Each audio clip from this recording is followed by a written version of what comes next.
Good morning, everybody. This is the BG Sports Show presented by Sports Radio America. I am Baxter Colburn, and joined for the first time in a long time in the studio is my good friend and colleague, Josh Scheibe. Good morning, Josh. How are you, sir? Hi, Bax. I'm doing well. Thanks for having me back. Absolutely, Josh. It has been almost a year since you have been in the BG studios. Just about. You are back. There's no gates to talk about this time. Last time you were here, you talked about Deflategate and the many crazy things that float around it, but now you're back, you're better than ever, and how's life been? It's been a year.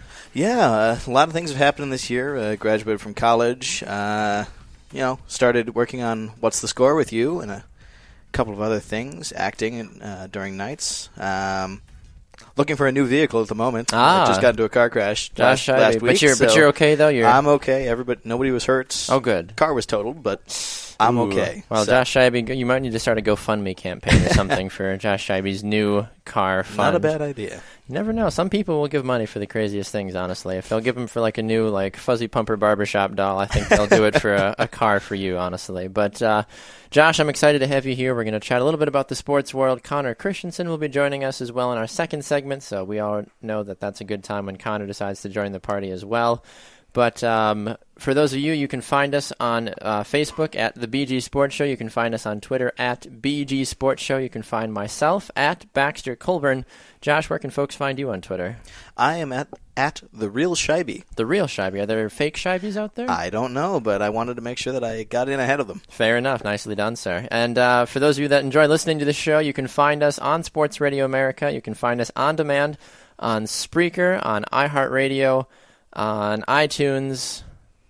I think that's it. It's been a while since I've had to say that. I think that's it's usually like 4,000 things, but I think that those are the important ones. iHeartRadio, Spreaker.com, and iTunes. Go ahead and download our podcast. Let us know your thoughts about it if you have any thoughts about it. And you can email the show at bgsportshow@gmail.com.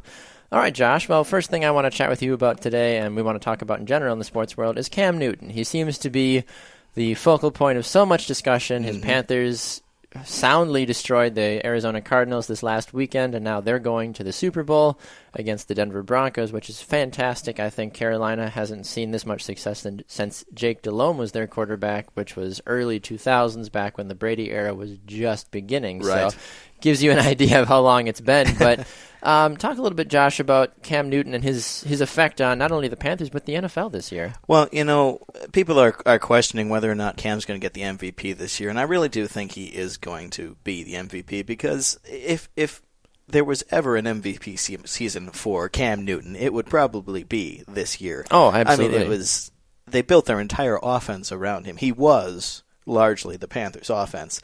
So I would, the MVP award should go to the most valuable player, not necessarily based on stats or anything like that. It's the value to the team and to the league overall. And looking at the Panthers season, it's amazing. It is, absolutely. I mean, they go 15-1. One fun fact about Cam Newton as well is that he has only missed 2 regular season games.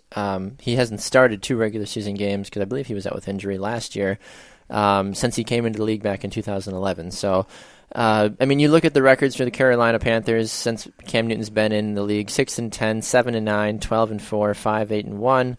7-8-1 technically last year, and then 15-1. So Cam Newton overall is 45, 32-1 as a starting quarterback in the National Football League. But you talked about it. This season, Cam Newton, 35 passing touchdowns. He did throw 10 interceptions, but the interception rate, as long as it's under about 12 or 15, I think kind of just gets swept under the carpet. Folks don't really seem to care too much about that. So looking at it, though, from a playoff perspective, too, and you talked about it, Cam Newton, if you aren't an NFL starting quarterback, or if you're not an MVP candidate at this point, I don't know what is, because we were talking a little bit about this off the air as well, Josh, about what makes an MVP candidate, and the argument we always talk about, and as Packer fans too, as we know, is that, well, Aaron Rodgers had a similar season, but why is he not in the MVP conversation as well? But it's also due to the level of success with the team, and if you were to take away that player, would they still be the same? That whole debate goes back and forth. But do you think because of, even though Aaron Rodgers had a semi-similar season, that the reason he's not in the talk is because he's got so much more expected of him? I think it's partially that, and I think also that if you take Rodgers away from the Packers, they wouldn't be as good. Mm-hmm. I think the same could be said about the Panthers largely, but I think the Panthers still would have played better than the Packers if both of those quarterbacks had been removed. Agreed. I think the Panthers are a much stronger team than the Packers, even without Cam. Oh, absolutely. I completely agree with you on that one. Yeah, which is tough to say, but it is. It's tough to say, it. But at the same time, you need to realize that, hey, that's just wasn't. Yeah, looking at the numbers, Aaron Rodgers threw 31 touchdowns this year and 8 interceptions to Cam Newton, who had 35 and 10. So they pretty much level each other out. Aaron Rodgers threw for a little under 3,900 yards on the season. Cam Newton threw for just about the same as well.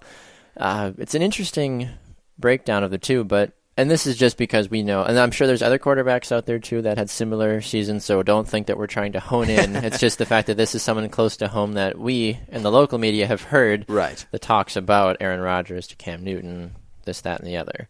So what exactly is Cam Newton's effect on the NFL now? Well, that's it's kind of hard to say. I mean, he's certainly he looks like the new breed of quarterback. Mm-hmm. This is going to be a good matchup in the Super Bowl versus Manning, because if you look at the Panthers' offense and how they're built, it's all built around Cam. If you look at the Broncos' offense, it's a very traditional offense. It's a very classic offense, which comes in large part based on how John Elway's draft picks have gone and how they've tried to build that team. Absolutely. But I think we're starting to see something new here with Cam Newton and even putting more focus on the quarterback as an all-around player instead of just as a passer. If you look at Cam Newton, boy, can he run. Oh, absolutely. I mean, the man is not exactly the smallest player in the world either. That's true. You look at his physical stats, too. I mean, he's 6'6", 260. I mean, if that's a linebacker, if that's a receiver, if that's anybody, they're going to get to where they're going to go. I mean, wherever they're looking to go, he's going to make it happen. It's kind of funny to think that he is only 26. I think he matured a lot this year, honestly. But it's interesting, like you mentioned, Josh, the new wave of quarterback. You look at the college scene, you hear about guys from Deshaun Watson at Clemson, even Jameis Winston when he just came into the league now, and Marcus Mariota as well, the 2 draft picks, the 2 big ones, this last year. That's the style that people want to play, but at the same time, maybe that has attributed to the college game as well, because you don't find a lot of college football programs that are successful that are the straight, laid-back Denver Broncos type of play. That's very true. All the kids nowadays growing up want to be that double, triple, quadruple threat. Somehow, if that's possible, they can be a kicker too, maybe, or something. But they want to get as many types of, they want to be able to throw the ball 80 yards in the air, and they want to be able to run a 4.3 40 at the same time and, be able to shake around a linebacker and stuff. But that just maybe makes for a more exciting product, and like you mentioned, maybe we are transitioning from the old way, the Mannings, the Favres, the Bradys, to the new almost hybrid of the, well, yes, I'm going to beat you on the ground for 100 yards by my feet, but I'm also going to throw for you. I'm going to throw for 350 plus on you and a couple of touchdowns. So when you look at this, though, with Cam Newton and everything that he's done, and I know this is incredibly early talk, but is Cam Newton, in your opinion, at this stage of his career, if Cam Newton were to retire tomorrow, would he be in the Hall of Fame?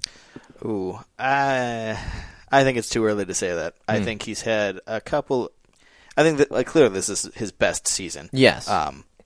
I just don't think that his background, his last few seasons, would really support that. This is a great one. Yes. But I feel like this is the start of what could be a Hall of Fame career. I agree. Yeah, I completely agree with you on that one. And I made the mention of this yesterday during a short Baxter's Drive Time that we do here on the BGS Sports Show as well. Yesterday, that I feel like this will be the greatest year of Cam Newton's career ever. There's no way he will ever be able to top this. He could maybe throw a few less interceptions if you want to look at it from a statistical standpoint, but everything that Cam Newton is doing this year, from getting the world hooked on dabbing to just literally looking like a middle school kid just having a ball on the playground every time he's out there, I don't feel like he's ever going to get back to this again. And that's not a dig against Cam. I think it's one of those moments where you're just literally living in the moment. The whole team is sucked into it, but this will be a different Carolina Panthers team next year. You might, if they go out and win, who's to say guys like Jared Allen on the defense maybe might hang it up. A few other guys that have been veterans on the team, they'd rather ride off in glory. But free agency's got a tricky thing of playing too, so there will never be this Cam Newton this Carolina Panthers team again. That's very true. And, we have yet to see what's going to happen in this Super Bowl. It's going to be a very interesting game one way or another. Absolutely. But, the old saying, the bigger they are, the harder they fall. You have to wonder, is Cam going to get any better? Mm-hmm. I mean, it's certainly more likely that he's going to get worse.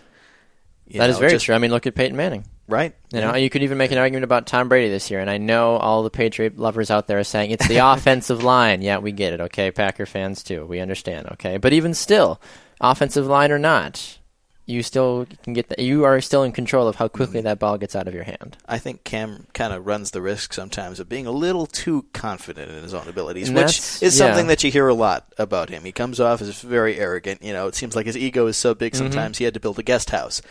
He's got the money for it. The real Deflategate scandal was caused because he was in the locker room, pumping, inflating his ego. Yeah. But, I think it'd be interesting. It's going to be interesting to see what happens in the Super Bowl here. It is, and I'm a little concerned too because of how well Denver played Tom Brady. Yes. Yes. And I know, once again, all the Patriot lovers out there are saying the offensive line was garbage, we didn't have a running game, et cetera, et cetera. Well, even still, Brady had to throw the ball 56 times in that game. I think they hit Brady 20-plus times. I don't remember how many times he was sacked. Yeah, he took a beating. Brady was on his backside more than he was standing up for that game. And if I'm Denver, I'm going to try to take that same game plan, and I'm going to just flood Cam Newton in that backfield all game. Because if Cam Newton gets outside the pocket, or if he has time to throw, he is starting to get to that point where he's capable of doing that. But thankfully for Denver, they have a great outside pass rush with Von Miller, DeMarcus Ware. Even the secondary is not too bad. Their secondary is a little old with Aqib Talib and some of those other guys they've got back there. But this Denver defense as a whole, I own them in fantasy football this year. I know that they're a very good defense this year. They're the top-ranked defense. But also Carolina, we've seen Luke Kuechly step up, that middle linebacker. He's at interception after interception. Mm-hmm. Different guys are popping up each week for Carolina. I mean, they're kind of like, I feel like Carolina's defense has the makings to be that Seattle defense right before they became the Seattle defense kind of thing. It's like, hey, they've got some good young players, but we don't really know. And then suddenly it's like, boom, here is the here's the Seahawks defense kind of a thing. So, you can look at it from a lot of different perspectives, but at the end of the day, though, Carolina and Denver are headed to the Super Bowl. Cam Newton is having the year of his life. He'll probably, like we mentioned, take home the MVP award as well, but you never know. The football world's kind of crazy at times, too. We thought Peyton Manning had it his first year when he came back, and Adrian Peterson ended up winning it. So, it can go all different kinds of ways. But at the same time, I can't think of anybody off the top of my head that deserves that MVP award, aside from Cam Newton. No, neither can I. All right. Well, we're going to step to a break. When we come back, Connor Christensen will be in studio to talk about what else but the Minnesota Vikings. You're listening to the BG Sports Show, presented by Sports Radio America.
Welcome back to the BG Sports Show, presented by Sports Radio America. I am Baxter Colburn, joined in studio by Josh Scheibe. And now, of course, the man that we all love. Women adore him. Men wish they could be him, except that they realize that he's a Vikings fan. But we still love him. It's Connor Christensen. Good morning, Connor. How are you this morning? I'm doing really well. How are you guys? Doing well. Doing okay. Well. So, Connor, the Minnesota Vikings, not exactly the most glorious end of their season, but they still made the playoffs, which is the prediction everybody had for them going into the season. So, aside from the Blair Welsh missed field goal, aside from how the season ended. Okay, I've got stuff to talk about. We'll get to that in a second. We'll get to that in a second, but I want to know what your thoughts are about the season as a whole, from what the hype was beginning of the year. Will we make it? We made it. So as you're a Vikings fan, putting it in your nice little Viking season bag and carrying it home. What are your thoughts about how the season started to where it ended? Yeah, I would just like to point out that if you go way back in episodes of BG Sports Show episodes, way back to before the season. Sure. I was not sold on Teddy Bridgewater yet. That's right, you were not. I was his biggest skeptic, while everybody else around me was talking about his potential and how he was going to do really well. And I was like, well, guys, he hasn't proved himself yet. And then I also said that Adrian Peterson was going to come back and have a great year. That's true, you did. So both of those things happened where Teddy I'm not going to say I'm extraordinarily disappointed with Teddy, because I kind of figured this would happen, and he hasn't had a role model on the team to kind of teach him how to be a pro football. Still going 11-5 though. Yes, not bad. I would I'll grant that more to the defense more than anything else on this team. Even Adrian Peterson, that defense was stellar this year. Absolutely. The games they lost were because the defense wasn't there. Oh, I 100% agree with you on that one. Yeah, I mean, you look at the score lines in some of these games. They lost opening night to the San Francisco 49ers, which I think was a bit of a fluke. Yeah, absolutely. The team didn't have any cohesion They yet. lose 20-3. Then they go to Denver and almost upset the Broncos. They lose 23-20 there. They lost to the Packers 30-13. They lost to the Seahawks, which was just deadly, 38-7. They lost to Arizona as well, 23-20, and then they just lost in the playoffs 10-9. So you look at those two games there where they lost by 3 or less points. Those are against two of the best teams in the NFL. Absolutely. So that gives you almost a skewed-ish version of what exactly Minnesota is this year. I mean, they finished 11-5, so on paper that's good. That's a good record. It is. I feel like if you finish 10-6 or lower, it's like, look, we could have been better. But I think 11-5 plus is like, we had a pretty good year overall. Pretty good season. Yeah, absolutely. I would say Coach Zimmer has done a fantastic job of taking not very good team and is starting to make them something. Yes. In his 2 years, we can clearly see a progression of Vikings play in the NFL Definitely. just as a whole. And I would just say that all said and done, I am extraordinarily proud of the way the Vikings played this season. I think that they are a few good players away from being extraordinarily dangerous in the NFL. And I've asked you that question a few times throughout the year, and I know that the three of us have chatted about that as well. But, we've always asked, what is Minnesota missing? Because you have asked us that too. Hey, if the Packers had had a better player there, if they didn't have to play a rookie cornerback, would they have done better? And so I'll ask you that question too. What's on Minnesota's checklist then going into this offseason? Most of it is, I would say, focused on Teddy, because the offensive line issues will be hopefully resolved when Phil Lodeholt, which is a mouthful, and John Sullivan both come back to play. And John Sullivan is a dominant center. He's been very, very good for the Vikings his entire career. And Lodeholt he's been extraordinarily good for the Vikings, run block, pass block, you name it, he can do it. And then Joe Berger stepped out this season as someone who can a bit of a ham this year. Yeah, well, and he's thank Sorry. you. Yeah, it took me a second. It's like nothing? Nobody? Okay. I'm a bad person. I'll stop. No. He stepped out as someone who can really step up and be that clutch offensive line player that the Vikings needed. Matt Khalil continues to disappoint. He had a really, really good year a couple of years back, and the Vikings expected good things from him, and then he has been pretty much quiet for the past 2 or 3 years now. But I would say that working on Teddy, on his form, because his release is very low. His form is not quite perfect yet, and he needs to. We saw against the Seattle Seahawks too, there were a few times where he was throwing that ball like he was trying to pitch a down and away strike. I'm like, Teddy, you gotta get it up just a little bit, bud. He's not overly tall, so having a low release automatic, right? Basically trying to take their ankles out, pretty much. And we've seen him miss throws, and I think that's largely due to his comfort level in the pocket. I mean, again, the offensive line did not play well entire season due to injury and whatever else. And so that will hopefully be better next season. But, there's only so much blame you can give the offensive line. When it comes down to it, as you guys talked about earlier with Tom Brady and, all of that, the quarterback is still in the most amount of control when it comes to that. Absolutely. So I think the Vikings could pick up a couple more receivers. Which is interesting, too. I don't want to cut you off, but I'm curious about that, too, because we saw Stephon Diggs kind of come out super hot and then kind of realized that he was a rookie and then got a little tired. But even then, Cordell Patterson, too, targeted twice, 2 catches on the year. Mike Wallace targeted 72 times, only had 39 catches. Jarius Wright targeted 50 times, 34 catches. Kyle Rudolph, once again, 73 targets, 49 catches. So Kyle Rudolph was also injured. Yes, he was. You're right. But even still, though, I mean, they've got the makings of a good young receiving core. But absolutely, you mentioned though finding maybe 1 or 2 other receivers, whether you draft one, maybe go sign a mid-range veteran, see if that might help as well. Yeah, I think you do need someone like that because Mike Wallace, I think, abused what he got in Minnesota. I don't think he put it into practice because he could have been a great mentor to some of these young guys, and maybe he still could. But I feel like when he came in, there was all this hype around him, and that he didn't really have a great year. No, he really did not. It was fairly disappointing as a fan. Sure. You expected more from him because of the way that he's played previous, especially with the Steelers. But we know that he is good. He is very fast. He has good hands, and has not really done anything. That being said, I think the Diggs-Bridgewater combination has shown to be the most to have the most chemistry between any of the passing catching duos on the team. I think that one has shown to be the most promising, and I think fans like that the most too. Absolutely, we've seen Stephon Diggs make some crazy catches, and I think personally he's going to be the number 1 receiver for a while now. I think if he grows into his body a little bit more, yes. I don't see why he wouldn't be. Because not taking anything away from Wallace, he's a very good receiver, but he didn't do anything. He hasn't proved that he's the number 1. Yes. In my mind. No, not at all. At least not in Minnesota, he hasn't. Charles Johnson is still a good receiver, and I think that he can be a good receiver. Yeah. And I think that he, this season was kind of revealing for just how overhyped he was. What was that? 2 seasons ago, 2 seasons ago. Well, it was the end of last season, going into this season. Right, yeah, that's what I meant. Yep. And he was being very, he was targeted a lot, he was catching the ball a lot, he was doing really well, and then this season happens and he was not targeted as much. And but I do expect more from him further on, and I think Jarius Wright needs to just go away. That's the thing, you've said that about him too, but he still managed to do enough to be consistent. I mean, yes, he only had 400 what did he have? He had 442 receiving yards on the year. He didn't catch a touchdown, but he still averaged 13 yards a catch, though, which is not bad for a receiver on your team. No, that is true. They like Teddy's really good with the short throws and let his receivers make plays afterwards.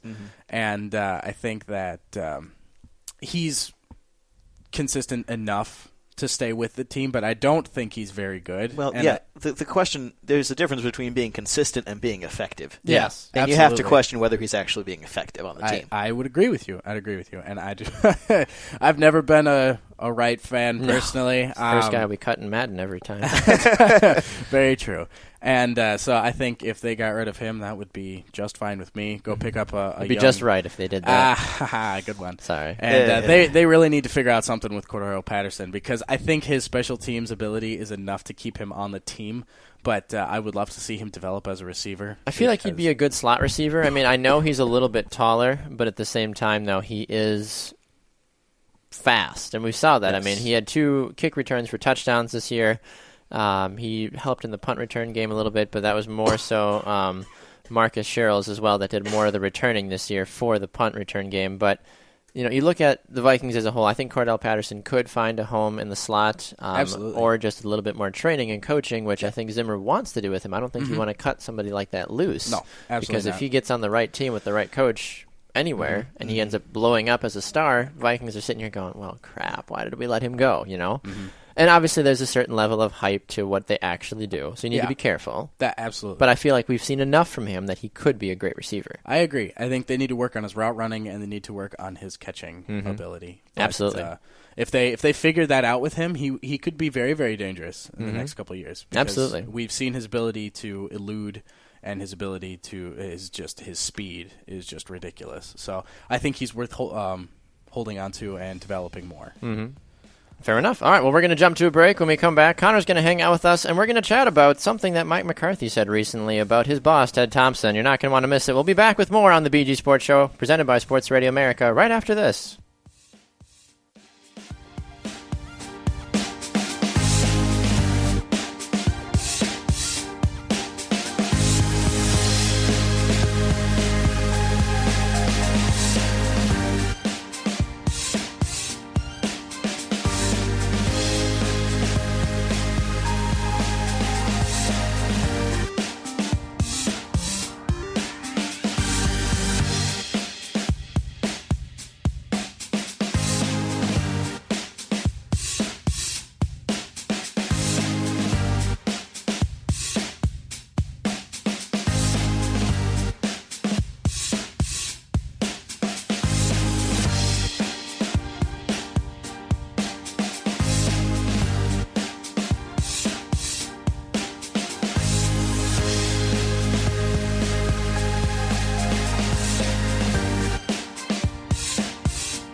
Welcome back to the BG Sports Show, presented by Sports Radio America. I am Baxter Colburn, joined by Josh Scheibe. Josh, you having a good time so far, sir? I am. That's good. You haven't run screaming from the studio yet, so I must be doing something right. I must be a fairly good co-host to you. I am enjoying it so far. Absolutely. Well, Josh, we talked before we went to a break about something interesting, and I feel like you should lead the fans back into what we're going to talk about. We do have Connor Christensen here as well, too, so we can get a different outside perspective from a non-Packer fan. All right. Well, this past week, a bit of a bombshell was dropped here in Wisconsin. Sounds like Mike McCarthy and Ted Thompson are having some issues. McCarthy is not happy at all with what Ted Thompson has been doing as GM on the Packers. Mm-hmm.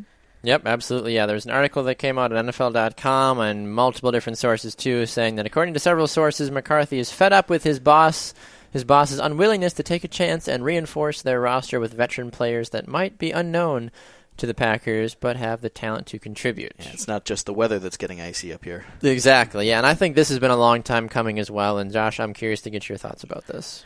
Well, I would love to see McCarthy stay for at least another season or two, because he and Aaron Rodgers do have a really good relationship, which Absolutely. we mentioned a bit when we were talking during the break. Thinking about Ted Thompson, though, it's, I think that his time in Green Bay may be past, or should be past, because he really seems more like a glorified scout these days. He does. And a barely glorified scout. I mean, he's good at what he does. Absolutely. He's great at seeing the talent in these young guys and training them up. But he really doesn't do much post-draft. It seems to me like he thinks his job is done once the draft is over, not even really paying attention to anybody in the free agent market. Mm-hmm. Absolutely, yeah. The best version of what he's done in the free agent market recently has been Julius Peppers, which I think we can all agree was a great signing, something that I feel like Julius might find himself in the Packers Hall of Fame in a few years, too, after he's done retiring. Yeah, I wouldn't be surprised. He was a Panther. Yes, he was a Bear as well. But I think the impact that he's had in Green Bay will be a forever lasting one that folks might remember. But looking at it, though, you look at the aspect of, well, every time McCarthy and Ted Thompson are feuding, if that is an actual feud, is Ted is still Mike's boss at the end of the day. True. So that's true. Ted could say, I don't know if Ted would go this route, but Ted could say, well, look, if you don't agree with me, you can leave. That's true. I doubt Ted Thompson, and I don't know him well enough, obviously, to say, you know what, maybe I am hurting the team, or maybe I will just go to helping us develop scouts, or maybe I'll go do this within the organization. Still keep him there because he's a very good employee, from an overall organization standpoint. But in the position that he's in, I think he has done more harm than good for going out and signing free agents. Because you always see the articles, and as someone that wrote articles on this, 5 prospects the Packers should go out and sign, or 10 prospects the Packers need to sign this year. And, as you get your article assignment as a writer, and you're like, this isn't, no one's going to read this because they're not going to sign anybody. But I still click on the articles nowadays when I see them because I'm always like, in an alternate universe. Right. Who would they sign?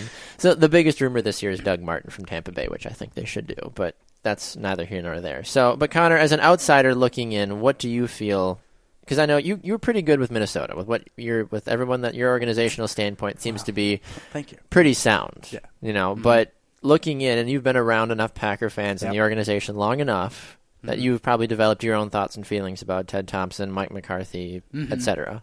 I'm more familiar with McCarthy than I am Ted Thompson, but I think the proof is in the pudding, as they say.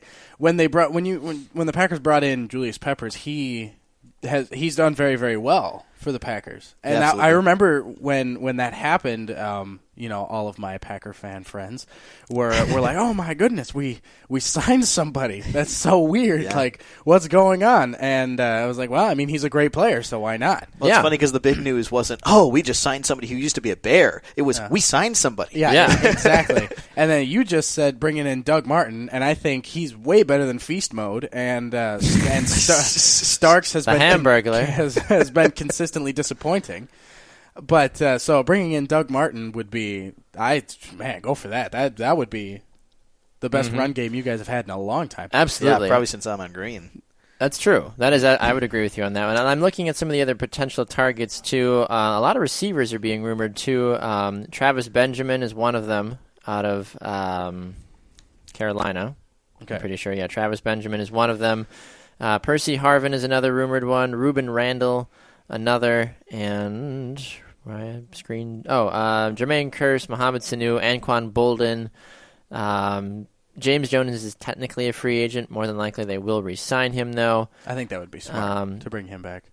I would assume. I don't know why they wouldn't, at the same cost.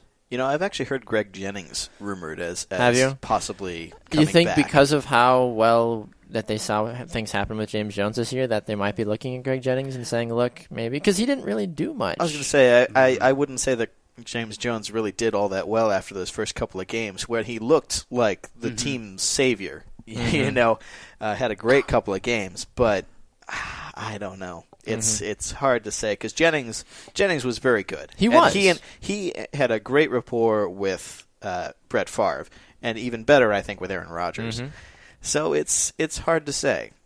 Well, I think don't forget that Jordy Nelson is coming back next year. year. True. That's true. So I mean, you guys don't want to go out and bring back all of your old veteran receivers at this point because then you'll have, how many on the roster and all of this stuff. And Jordy Nelson is still going to be the number one because he's still way better than any other receiver on the Packers. I do think we have some young guys on the team who might actually be able to get trained up pretty well. I think Jeff Janis really showed something in that last game. I agree. And I think if Aberdarius can stay on the field and not get injured on his first play the next season, he may actually grab a few of those a few passes. Absolutely. Well, I'm looking here at another article that was written by Forbes, and this is what I was looking for. I was looking for actual real players here. Vernon Davis is another one that would be a good guy. He's a free agent again because he only signed a 1-year deal with Denver. But I also could see Davis being that guy that wins the Super Bowl and then retires if they were to do that because he's been around long enough. But get Vernon Davis in for a year or two, let him work with Corliss, let him work with Richard Rodgers. That's, huge right there for the Packers as a whole. Matt Forte, another guy that we had talked about a while ago as being another good guy that would be rumored. Doesn't cost very much either. Von Miller. Ooh. Denver Broncos outside linebacker. Yes. Von Miller, Clay Matthews. Sandwiching people in the middle. After Von Miller just terrorized Tom Brady. Yeah. Exactly. Antonio Gates, and then Terrence Knighton as well. He's a defensive tackle for the Redskins. So those are 5 good players. I mean, obviously, if Green Bay went out and signed all 5 of those players, I would be forever, grateful. But even still, I would. Oh my goodness! If it comes down to the whole classic case of if you got to sign one, I would rather Von Miller out of any of those guys. Yeah, if he's available, absolutely. Well, would you go with him or would you go with a run game?